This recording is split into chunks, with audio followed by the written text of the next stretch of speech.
Marie Kondo's Kurashi at Home, written by Marie Kondo and published by 10-Speed Press in November of 2022, with a snippet read by Richard Coombs. Available for checkout right now at the Alice Pendleton Library.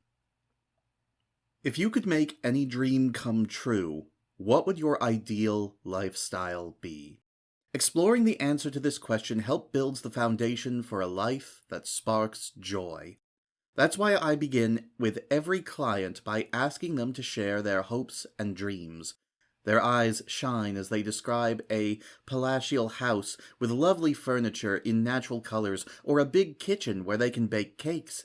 But before long, reality starts to sink in and the light in their eyes fades. I live in an apartment, they say. How can I make a palace out of a room that's just 80 square feet? I guess I should be more realistic. On the surface, this seems like a perfectly logical conclusion, and to be honest, for a long time I wasn't quite sure how to respond.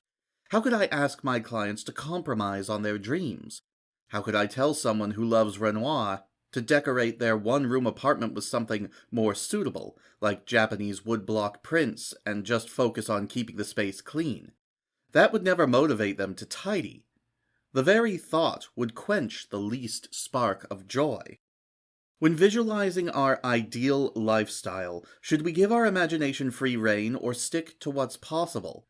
This is a tricky question, one I had to mull over for some time. In Japanese, the word for lifestyle is Kurashi.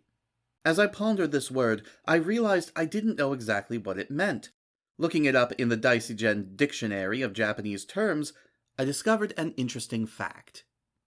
According to this source, it means the act of living, spending each day, daily life, making a livelihood. The verb kurasu means to pass one's time until sunset, to spend one's day. In other words, the ideal Kurashi simply means the ideal way of spending our time and therefore is separate from the ideal home. This realization reminded me of my university days when I lived in Tokyo with my parents. Even though I had my own little room, which in Japanese cities is a huge luxury, I was always full of ideals and aspirations. I dreamed of having a bigger room, a cuter kitchen, a little garden on the balcony, nicer curtains on the windows, and so on. But the kitchen was my mother's territory, which I was forbidden to change without permission, and my room didn't even have a window, let alone a balcony. But this gap between my dreams and reality didn't bother me. I used to boast about how much I loved my room. The reason I loved it was because it was my own space, a place where I could enjoy my ideal lifestyle, whether that meant relaxing before bed with aromatherapy, listening to my favorite classical music, or placing a small vase with a single flower on my bedside table. In other words, the ideal lifestyle refers to what we do, not where we live. Once my clients finish tidying up their homes, very few of them consider moving or completely redecorating afterwards. Often, the biggest change they describe is how they spend their time at home. Through these changes, they come to love the space in which they live regardless of whether it matches their ideal.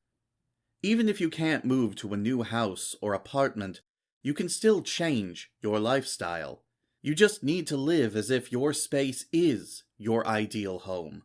That's really the point of tidying up.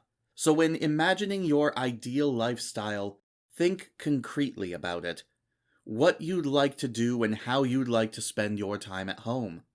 Oddly enough, once they've finished tidying and have realized their ideal lifestyle, many of my clients actually end up with the house, and even the furnishings, of their dreams. I can't count the times I've heard my clients say things like, 2 years after tidying, we moved into a house exactly like the one I imagined, or someone gave me the kind of furniture I'd always wanted. This is one of the many strange and wonderful effects of tidying that I've witnessed through my work. Whether you believe it or not is up to you, but if you're going to imagine your ideal lifestyle, why not go all out?